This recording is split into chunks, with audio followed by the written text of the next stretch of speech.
Hello, my name is Patrick Stewart. I am your host for the Taoist Corner podcast. I am the founder and chief editor of two publications now, the Taoist Online and the, as of tomorrow, Project Jade. For those who may be new, what I do here is we're working through a book called 365 Tao by Ding Ming-Dao. Ding Ming-Dao is a great writer who wanted to take the ancient ideas of Taoism philosophy and put them to a more modern setting and relate them to our lives. Because you know what? Sometimes a book that's been written 2,500 years ago doesn't exactly sound like something that would do with us. I mean, you'd be surprised, but ancient China and modern day America, maybe not the same, maybe we're different just a little bit. So Ding Ming-Dao decided to go ahead and make a daily devotional book. And so I'm going to work through it with you guys and see how it goes. I'm on chapter 17, or episode 17, chapter 90, actually, of the book. And we usually do about 4 or 5 chapters a day, every Sunday, 9 a.m. Central Time, live on YouTube if you ever want to tune in, or you can, of course, listen to the audio on any podcast network, Spotify, Apple. All right. So if you don't know what Taoism is obviously, as I said, from ancient China, created by a legendary author named Lao Tzu. There's some debate on whether or not he was real, kind of like a King Arthur type figure. But he supposedly was a librarian in the emperor's court and decided that he was kind of done with all the madness of his current life and decided to retire out on the countryside, never to be seen from again. But before he left, a border guard stopped him and asked him to write down words of wisdom. So he wrote the Tao Te Ching. The Tao Te Ching is 81 short poems or passages, if you were, that explained how to live in a harmonious lifestyle. Harmony within yourself, harmony with nature, harmony with those around you, and really bring balance and peace to yourself and your mind. So that's the goal. I'm going to try and unpack that for you guys. But first, 2 announcements. The first announcement is this. This is a see-through book. It's not see-through in reality. It is kind of green, so you're probably seeing most of the background. But it's my book. I spent the last year writing this book. It's called A Beginner's Guide to Taoism, and it's available now on Amazon, Barnes & Noble, all the above. If you try to buy the paperback on Amazon, you have to click on all the editions and pick the other paperback, or else it'll tell you it's temporarily out of stock because distributors are a pain in the butt. Second announcement is tomorrow, the second publication I've ever run, Project Jade, is coming out. Our first article will be published. Project Jade is a fully professional curated selection from the Taoist Online. The Taoist Online is a free publication on medium.com, but this one's going to be our own. We're going to go ahead and try and control the full process and flow from start to finish. We're paying all the authors this time instead of Medium kind of paying them per view. And we'll see how it goes. We've got 1 article per day for every day in January, and then we're going to bump it to maybe 2 articles per day towards the end and into February. We'll just see how it goes. It is the culmination of months of work from several different people. So a big congrats and a shout out to all those guys over at the Taoist Online who have helped. And of course, we wouldn't be here without all of our amazing authors. We almost have, we're pushing 1,000 writers for the Taoist Online so far over there at Medium. So if you want to read what we're putting out, the Taoist.online. If you want to read Project Jade tomorrow, that's projectjade.net. Okay, let's get started. We're going to go, I believe, into chapter 90, because I think we did chapter 89 last week, because I started reading it and it sounds familiar. So here we go. Chapter 90. Longevity. Contemplate in the morning. Pull weeds in the afternoon. The joys and labor of a single day are part of a whole journey. If all you want is spiritual realization, it isn't that difficult. For the average person, a dozen years under the guidance of a good teacher will probably give it to you. That's shorter than what it takes to be a good musician, athlete, or artist. It's even shorter than the time it will take you to collect your pension. If you have the good fortune to study with the right person, you can succeed in a relatively short amount of time. But after you get it, then what? Many of us place such an emphasis on attaining realization that we may forget to put it in context. What actually matters is to walk Tao, maintaining vitality until we meet our end in a timely way. Spiritual realization is essential, but it is not everything. A starving person dwells inordinately on the thought of food. Likewise, a spiritual, hungry person can only think of realization. One who has food can place it in the right context, just as one who has understanding can place it in the correct perspective. Followers of Tao, therefore, do not emphasize enlightenment as an ultimate goal. For them, realization is a means, not an end. Their emphasis is on the act of living. They use the word longevity not because they want to live forever, but because it symbolizes their determination to live the entire course of their lives well.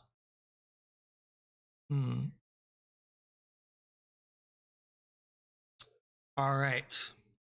Let's talk about that. There's this story, this chapter reminds me of a story where you had a traveler like walking down the side of the road, and he comes across this enlightened person, and he says, Master, after enlightenment, what do you do?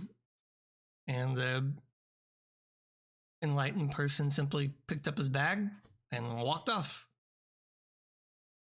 Yeah, get it?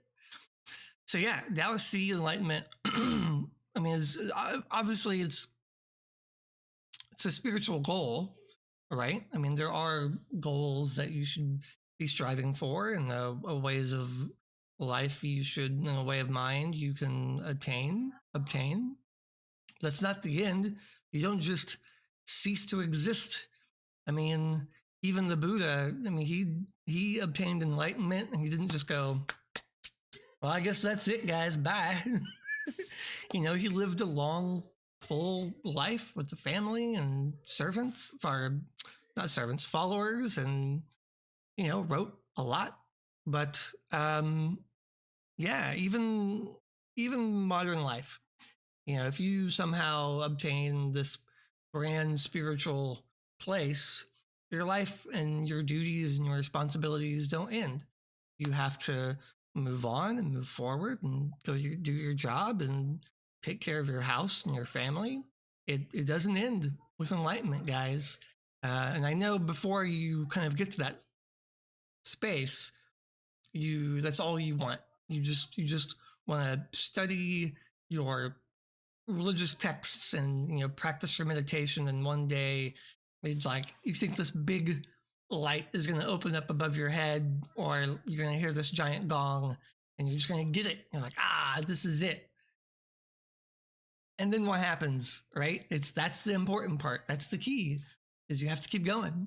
So for Taoists, while reaching that desired spiritual goal of your training is nice and it's important, and you should work towards that, it's always important to remember that the goal, the main goal for us, is to live a fulfilling life, a harmonious life with those around us, within yourself, and with Tao. So yes, longevity, not just spirituality. Longevity. Yeah, it's the journey, not the destination. Thanks, Heather. Yeah, perfect. Yeah, it's the climb, to quote Hannah Montana. Been watching a lot of Hannah Montana lately because my 10-year-old loves that show. So shout out to all the people who grew up watching that show. Okay, going back. We are going to chapter 91, Funeral. Hearse of weathered black enamel, undertakers fingering cigarettes. Family, some crying, some bored, some only thinking of themselves. Hired marching band out of tune. Even in death, we find no accord. If you look closely at a dead person, you can truly see, or can you truly see a soul? Is there anything left for the person that you knew? Nope. There is only a corpse, one that doesn't even look familiar. Whatever animates people is gone. Have they flown to heaven? Have they gone into some cycle of transmigration? I don't know. Theories about what happens after death can only be conjecture. A funeral is for those left behind. It is a ritual for us to come to grips with what has happened. Sometimes one wonders if the weeping is more out of fear for ourselves than it is sympathy for the deceased. All our lives we seek union. We try to please our parents. We try to do well for our teachers and society. We try to make love and get married. We try to touch the universal through art, music, and meditation. Yet all our lives, our every attempt, is flawed. Accord and harmony are transitory states. Their duration and quality come only from our determination. Once our mind gives way, we can no longer hold the connections that we want.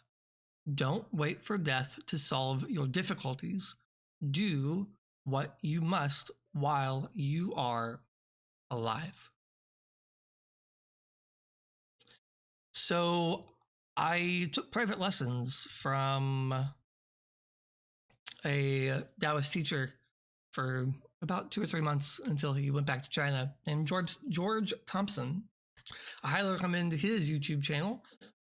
He's a great teacher. I learned almost everything about Taoism and philosophy from him. So shout out to George if he happens to see this. But he had a video once where his grandfather died, and he talked a little bit about death, being sad.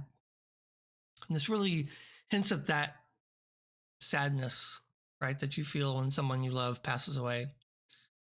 And you can look at it in kind of two ways, right? You can look at death from like the physical sense, like what happens to your consciousness, like do you go somewhere, like are you awake somewhere, spiritually. And then you can look what happens to your body, and you can kind of by observation look around. I mean, when I see an animal die, I don't know, it does look different. It's certainly not moving, right? I don't know, it's hard to describe. If you've ever seen a dead animal like on the side of the road, we have a lot of roadkill here in Texas, so that happens. But it's not the same. If you've ever been to a funeral, you'll look at that too, and you'll be like, hey, it doesn't look like them. Why doesn't that look like them, right? And all the theories about the afterlife from a Taoist perspective are really not worth debating in that regard, because you can't change anything. Whatever's going to happen is going to happen, and that's it, right? So if you can't control anything beyond that state, beyond that point of death, then your existence really becomes about your existence, right? Living isn't a means to an end. It is the end. So even if you believe in the afterlife, here, let me put it to you this way. Let's say there is no afterlife, and you're going to be on this planet for 100 years. Are you going to spend your only 100 years always concerned about what comes next? Or are you going to take those 100 years and focus on what you can control, which is your relationships, your progress, your spiritual journey, your job, your family, right? Isn't that worth it? Shouldn't that come first? Like the whole don't count your chickens before they hatch kind of thing, right? Like someone's got to sit on those eggs, right? You got to put in the work while you're here. Like don't just always think about what's in the future. Like don't just think about the reward. It's about how you get there. I mean, I know we just talked about it. It's the journey, not the destination. And that is true in the afterlife as well. I've been to a lot of funerals over my years, unfortunately. And some funerals are strange. Some funerals are just weird. Either you don't know who they are, and so you're just kind of sitting there and it gets awkward. Like everyone's sad, and you're like, should I feel sad?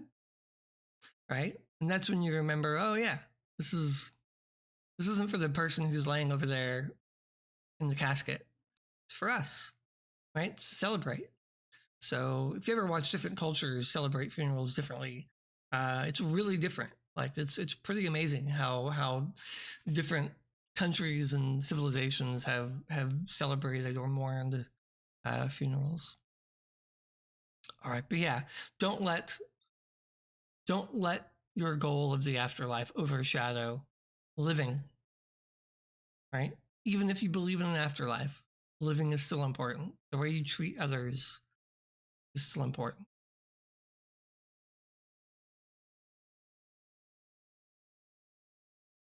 Heather says, yeah, I don't think I'm going to anymore, not even mine.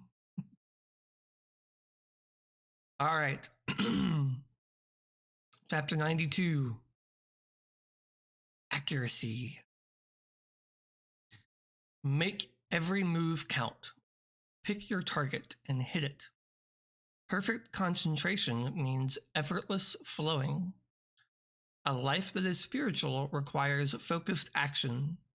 It needs quick reflexes, accurate timing, and abundant skill. That is why followers of Tao are always compounding their self-cultivation. They want the ability to do whatever they want. Each day your life grows a day shorter. Make every move count. All that matters is accomplishing what you envision with the greatest dispatch. Once you do, that aspect of your interest is discharged, and you can then go on to some new interest. If you do not engage in this ongoing process of action, you will never satisfy all the various aspects of the soul, and realization will never fully mature for you.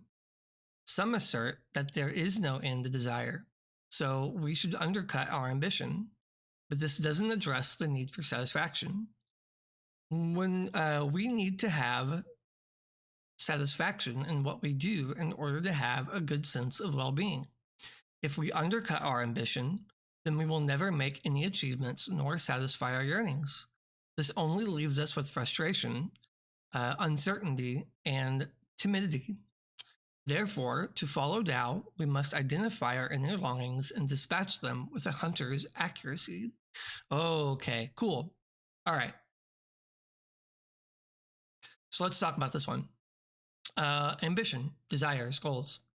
I think when people think about spirituality and mindfulness, they always turn to like a Buddhist monk, right? No possessions. They sit there. They live in a monastery. They just do nothing. All they do is meditate all day, and no worldly possessions.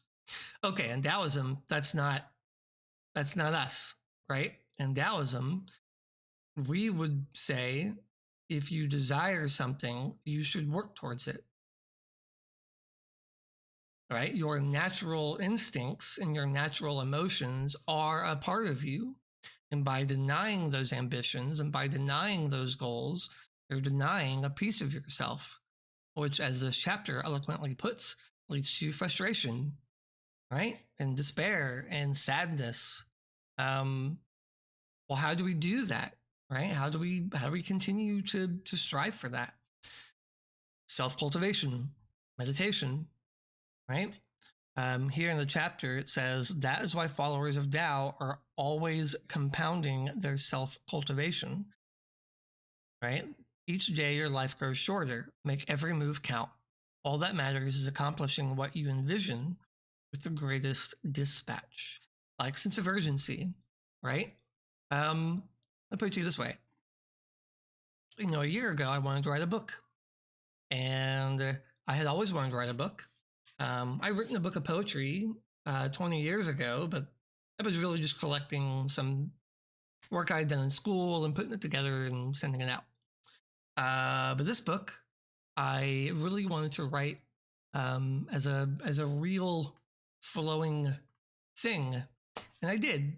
And I did it with a sense of urgency, right? But what if I had looked at myself and said, well, that's too ambitious. Well, I shouldn't be so ambitious. I should just sit here at home and do my job and be happy and make the money I make. And, why have more goals? Or, a month or two ago, I was thinking, I'd like to do this weekly podcast series about this book. And you know what, man, my camera looks kind of bad. My editing skills aren't good, and I should just do what I can and make it kind of a cruddy product, and whoever likes it can like it. No. Have goals. When you dedicate yourself to something, you go for it. You don't half-ass anything, right? I wanted a better camera, so I worked with my wife to let her to get her to let me buy one. I got better lighting, and I got this green screen, and I learned software, and here we are, right? That doesn't make me an overly ambitious person, right? I don't understand that phrase sometimes. Overly ambitious. Oh, I feel too much. It's like saying overly emotional. Like, oh, sorry, I feel human too much for you. But it's that part of yourself is okay, right? Those positive parts of yourself, we should embrace those, right? We should love that about ourselves and about each other, right? We should want to strive for quality. And the same thing goes for our maybe not so positive side, right? Like our sadness and our grief. Those are a part of you. And your anger, that's a part of you. You can't shun different parts of you and expect to just wake up one day and be happy all the time. It doesn't work like that. We have these emotions and these feelings for a reason. In fact, on this yin yang right here, I know it's hard to see. Okay, that symbol is supposed to be in motion, right? It represents existence. Yin over yang, and then yang over yin, then yin over yang, and so forth and so on. You're happy, and then you're sad, and then you're happy, and then you're sad. You can't be sad all the time, just like you can't be happy all the time. Everything is in balance, right? Everything moves and changes. We had a saying in my old job that the only thing that stays the same is that everything changes, right? It's not bad to be ambitious or to have goals. It simply is a part of you, and you should accept that and love yourself if you find yourself as the ambitious person. Which I guess I do. I guess I am an ambitious person. Even though those guys just have hobbies, like they have like a million hobbies, and they always seem to bounce from one hobby to the next. You're like, man, how does he have all that time? Yeah, I guess I am that person. All right, let's go move on. Chapter 93, Confidence. Truth perceived gives assurance. Skill yields self-reliance. With courage, we can defy danger. To increase power, increase humility. Through constant temptation, we can arrive at the truth. The more experienced we are, the more thorough our understanding, and thus the more we can come to rely on our knowledge.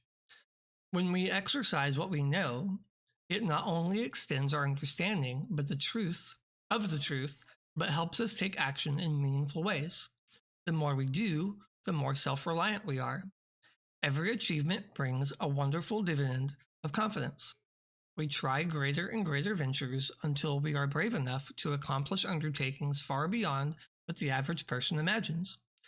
When we reach that level of consummate skill, it is a time of both celebration and extreme caution. We are justified to rejoice, for this is the level of ability that we have been striving so long and hard to attain. It is also time for caution, because the foolish will eventually try something too great for them to handle. Pride and passion will lead to their downfall. Therefore, the more accomplished ones becomes the more circumspect one should be. The higher one's skill, the more precarious one's road. The more powerful followers of Tao are also among the most humble. By veiling their light until the proper moments, they escape the greatest danger of all: hubris. There's a chapter in the Liao Jing that talks about knowing when to speak and when to stay silent. In fact, it goes on to say that the master really doesn't say much at all. We are content with letting nature take its course, letting people be who they are naturally, and only really stepping in when we're asked to, or when we really feel led to. Now, it's kind of a trick, right? There's some banging of heads there, because, what if it feels natural for me to step in, but it also just said the thing we should watch out for the most is hubris. So, how do you know? Well, it's not easy. Life is never easy. I'm a manager at work. I'm a senior customer support manager, and I have a team of 8.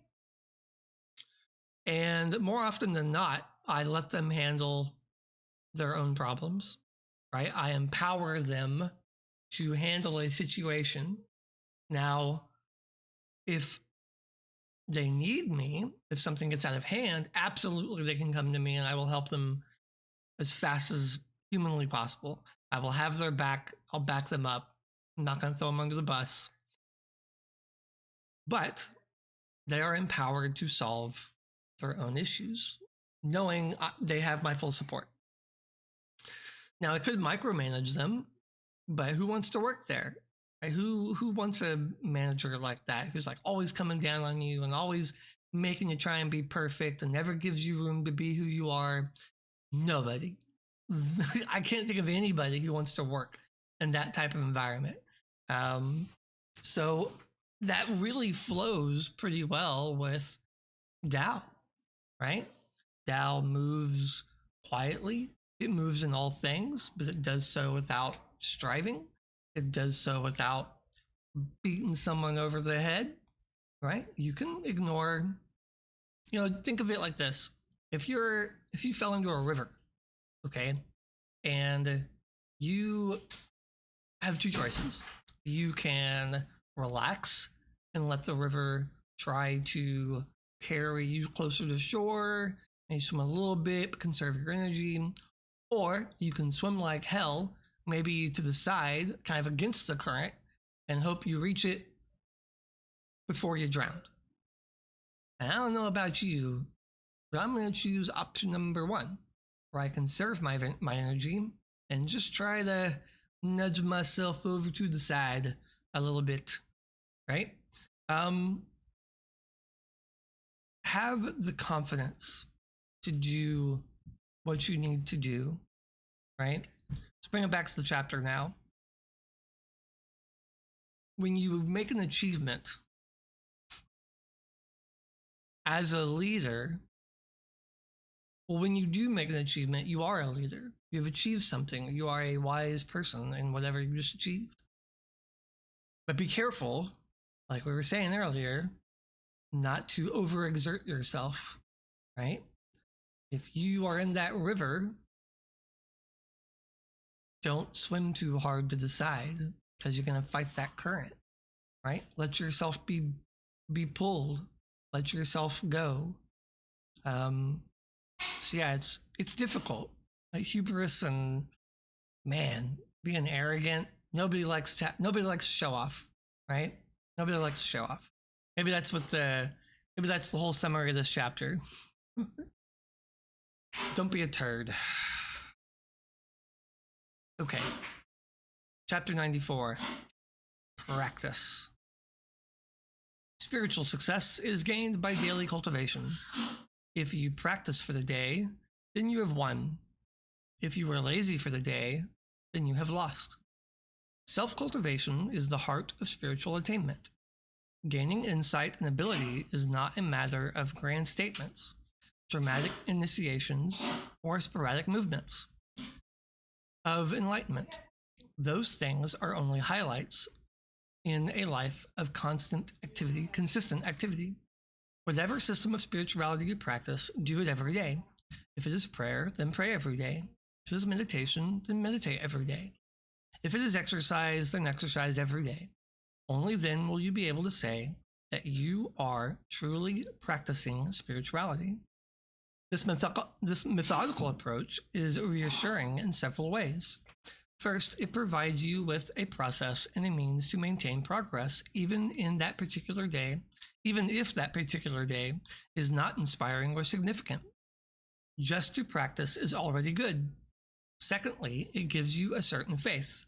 If you practice every day, it is inevitable that you will gain from it. Thirdly, constant practice gives you a certain satisfaction. How can you say to yourself that you have truly earned a spiritual path unless you can look back on years of daily practice and take comfort in the momentum that it has given you? Yeah. All right. Practice. There you go. There's the book. So I have tinnitus, which is a severe ringing in my ears.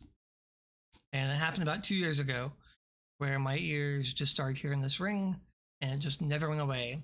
And after about 3 weeks of that, you will freak out. You will go into panic attacks and anxiety attacks. And then about 3 weeks after that, you'll kind of wish you could just stab yourself in the ear and hope that it goes away.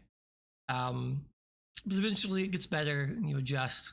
But you know what? Sleeping is still kind of hard at that time. So I began a daily practice. And that practice was breathing to help me go to sleep. I do a breathing practice called 4-7-8. 4, you breathe in for 4, hold for 7, out for 8, and repeat the cycle. Now, I didn't say seconds. It just counts. So faster than seconds. Don't pass out. But what that does is help slow my heart rate and relax, right? And I noticed that it actually put me to sleep. So I used to be the person all through my adult life who would lay there for 20, 30 minutes and never could go to sleep. It would just take forever. And I also used to think that the only way to sleep was to clear your mind of all the thoughts and stop thinking. You know how difficult it is to stop thinking? It's impossible. Like, maybe you can do it. Maybe someone listening on this can do it. I can't, right? I can't do that. What I did find, however, is that through this breathing practice, I don't have to clear my mind. My body will naturally go to sleep. Anyway, which was great. It was like magic. I couldn't believe it. But not only that, that daily practice of breathing when stressed out, because again, anxiety, panic attacks, tinnitus, right? Practicing it at that moment actually caused me to remember that practice instinctively when I'm frustrated or upset or angry, just in my day-to-day life, right? I found myself slowing my breath down. It just would come to me, that 4-7-8 practice all the time, anytime I'm frustrated. So in this chapter, when it gets to your spiritual practice and self-cultivation, it is so key to do it every single day to see benefits of it, right? And I'm not talking about, like when I grew up in church as a Christian, they would talk about, getting closer to God. And I was like, well, aren't we going to die and go closer to God anyway? Like, how close to God do I need? Isn't God everywhere? Like, how close can I get there? But no. Don't think of it like that, right? You're not getting closer to a person or a spiritual being. You're getting closer to who you are truly inside, right? You are unlocking pieces and parts of yourself to open yourself up to the world around you, right? Think of it like half of you is on one side of a door and half of you is on the other side of the door. Actually, let me take that back. When you're born, you are 100% naturally you. You're not influenced by language. You're not influenced by society, your parents, your rules, like nothing, right? You just are 100% human. It's the only time in your entire life you're going to be that way, right? And as you grow up, you learn language, you learn definitions, you learn categories, societal rules and manipulations and all that stuff. And so now, that wall between who you used to be, that natural version of you, and the current version of you is like a brick wall, right? And you gotta, piece by piece, you're gonna have to take down that wall, right? Brick by brick. And, every once in a while, you could take like a spoon and like scratch that brick and you make progress. You're technically closer to the other side of that wall. But, if you really want to get there, maybe you should take a hammer and start an every day just wailing away on that wall, right? Well, what does that look like in real life? It looks like meditating. It looks like prayer. It looks like exercise. It looks like breathing, eating right, brushing your teeth every day, right? Showering every day. Like those are practices that you do every single day that get you more to who you naturally are. Or cleaning yourself, you're cleaning your mind and your spirit, and eventually you will get back to that person. But you gotta practice. I know we're busy. We're really, really busy individuals. And we have all kinds of stuff. So do I. I have 2 jobs. I have 3 children, 1 wife, 2 dogs, a cat, a fish, a house. It is madness, okay? It's madness. That's why my practice was while falling asleep, because it was the only real time I had to myself. There's closing my eyes and trying to go to sleep. But it worked. It took a while, it took months, but it did work. So it can work for you too. And whatever it is, whatever goal you're trying to achieve, whatever skill you're trying to obtain, make sure you do it every day. And you'll get there. Okay. Chapter 95. Oh, Heather says, we have to make it a priority and make the time for ourselves. Yeah, make it a priority. You are a priority. Dang it. Your emotions are a priority, right? Your needs are also a priority sometimes. right? Don't don't just sacrifice for someone all the time, right? Because you matter. Your emotions matter. Your feelings matter. Yeah. Okay. 95. Travel. Body is the tabernacle. Traveling 1,000 miles, the gods are still in place. The body is a temple of the gods. It should be kept clean and pure so that the holiest of events can take place. Sacred, it should be kept undefiled. Consecrated, its interior is where the deepest questions are explored. In olden times, the devout carried tabernacles so that they could keep up with their devotions even when far from their homes. Their gods were inside these boxes, protected and treasured. Followers of Tao believe that their gods are within themselves. Therefore, whenever they go, they carry the gods with them. During their travels, when they come to a resting place, they open not a receptacle, but themselves. They carry their sense of place, quotations, within themselves. Even while sojourning, they remain oriented to their inner sacredness. Perhaps they can even make breakthroughs more quickly, for the preoccupations of the mind are no longer present to interfere with the flow of the divine. Once people connect to their inner strength, there is no need to the wonders of travel.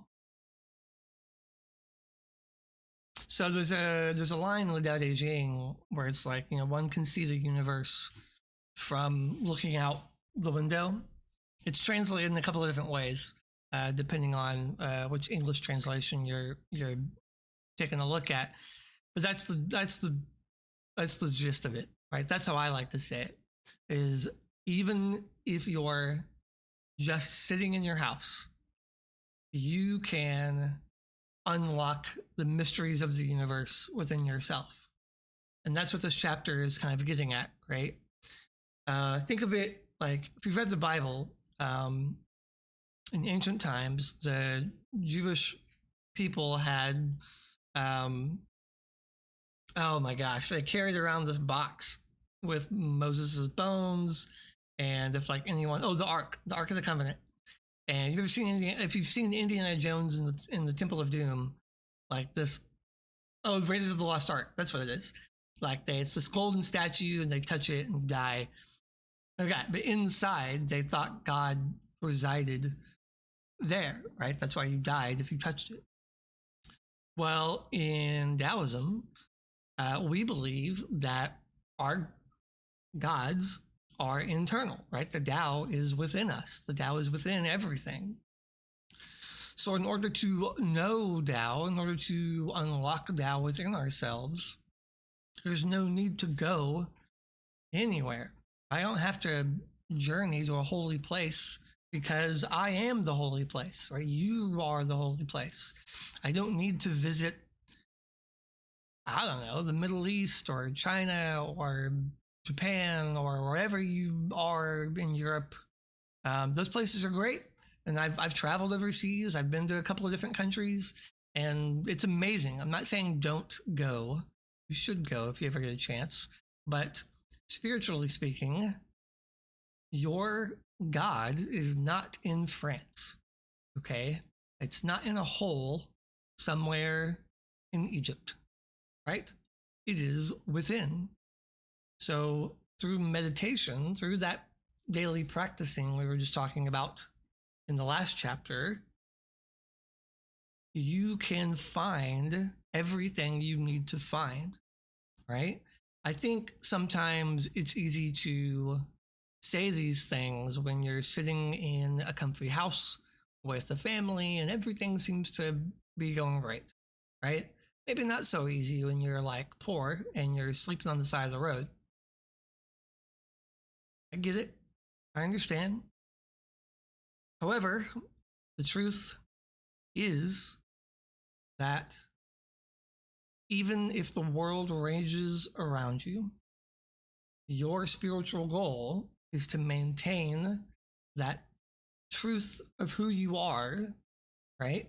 No matter what is happening around you, no matter where you are, if you've traveled, if you're sitting at home, if you're laying in bed, if you went through a hard time, or you got broken up with, or somebody passed away, whatever it is, right? Your tabernacle is within you. Just think about that today. As you go about your day, try and be silent for just a little bit and see what you hear, right? See if you're called to go somewhere or if you're called to just hang out. Could be either one. But it's important to listen, right? It's important to take time to understand what's going on around you. Sometimes you'll be happy at home, just where you are. Okay, we're going to do one more. If I can get this to flip. There it is. All right. 96. Constancy. Clear sunlight on falling snow, fire and ice. Bare-boned trees stark to the horizon. Cold marshes, havens to ducks and geese. A groundhog sits motionless on a post. Wherever we are, the constant flow of Tao is ever present. We see the cycle of opposites, just as the juxtaposition of sunlight and snow. We notice the ongoing rhythms of life, waterfowl carrying on their lives even as spring is slow to warm and leafless trees stand in anticipation of warmer weather. All things change, all things move constantly. The world is like the ongoing turning of a magnificent wheel. All things come in their own time. Just as a groundhog sits motionless in the moving of the seasons, so too should we look within and slowly absorb the time. Within all the movement, the groundhog takes time to be still. Within all the changing of spring, we must take time to notice the constancy of inner devotion. No matter how much is going on outside of oneself, one still reaffirms what is in one's heart, taking comfort in the regular pulse. What works in the shelter of home or temple works everywhere. Only when we know such constancy do we know that our quest is succeeding. Yeah, so we were just talking about this. I love how these chapters flow into each other. Constancy, dedication, consistency, I think would be a more apt word here. But constancy, yeah, that works. But doing it every day, right? Don't let up. Know that you are who you naturally are, and don't let others move you. Now, that's not to say you should be stiff and rigid all the time, right? Think of the bamboo, think of the palm tree. You ever seen those videos of hurricanes coming in and crashing over the shoreline? And those bamboo trees are bent like this, But then, you look down the street and the oak tree is completely snapped over, the telephone pole is snapped over. Well, why? Why was this rubber tree flailing all about and lived? Maybe it had the leaves stripped off of it, some of the bark stripped off of it. But that tree down the street, no, it's gone. Because one was flexible and one was super rigid. And guess which one lived? The flexible. So you can be constant without being a pain in the ass, right? You can be who you are naturally and still be helpful and kind and courteous and loving towards others. In this chapter, I also hints back at what I was saying earlier about when the world around you is going crazy, you still find that peace, right? You know who you are. Here at the end, it says, no matter how much is going on outside of oneself, one still reaffirms what is in one's heart, taking comfort in the regular pulse. And that's right. There's comfort in knowing that tomorrow the sun's going to come up, right? Here in like 18 hours, I'm going to get to see another sunrise, hopefully, right? Assuming nothing crazy happens. You ever been thankful for that? Try it. It's great. There was a period of about 9 months where every day I woke up and on my Mastodon account, I said, I am thankful for living to see another sunrise. And that's worth it, right? And I posted a picture. And you'll be amazed if you do something like that every day. Just be thankful for having the day, how different you'll feel about waking up. I remember waking up, and I mean, we all have that. When you wake up and it feels awful, and you're just like, I don't want to do this. Why am I here? What is happening? Please let me stay asleep. I get it. Man, there are days like that where you just don't want to do anything. But when you wake up every day, the first thing you say is, I am thankful for waking up. It will change you. It will change the way you feel, because I'm 41 years old. I have known too many people who went to bed and did not wake up. Nothing is guaranteed, guys. Like, you could wake up, you could not wake up, right? So every day you wake up is a gift, a chance, it's an opportunity. Use the opportunity that has been given to you. Use the chance to teach someone, to help someone, to serve them, to do something for someone, do something for yourself, right? Treat yourself. buy a CD, right? Go get some boba tea or whatever it is you like, some Starbucks or something. That's what I'm going to do. As soon as I'm done with this stream, I'm going to go get coffee because it's early and it's really, really cold outside. So more coffee is needed. But I hope you're thankful for every day. I hope you're thankful for what you have. I'm thankful for you. I'm thankful for you being here. I'm thankful for this hour we just spent together and for you guys letting me know the audio was messed up the whole time. No, not the whole time, just the first 5 minutes. But don't worry, we'll cut that out in post and I will get this video up. Well, that's it, guys. Thanks for tuning in. I'll be here next week, every Sunday, 9 a.m. Central Time. Convert that to your own time zone, wherever you are. You can check out the live stream on YouTube, or you can find the audio on Spotify or Apple Podcasts or Substack, actually. So go there too. Okay, I'll see you next week. Don't forget, Project Jade is tomorrow morning, projectjade.net. Woo! Bye.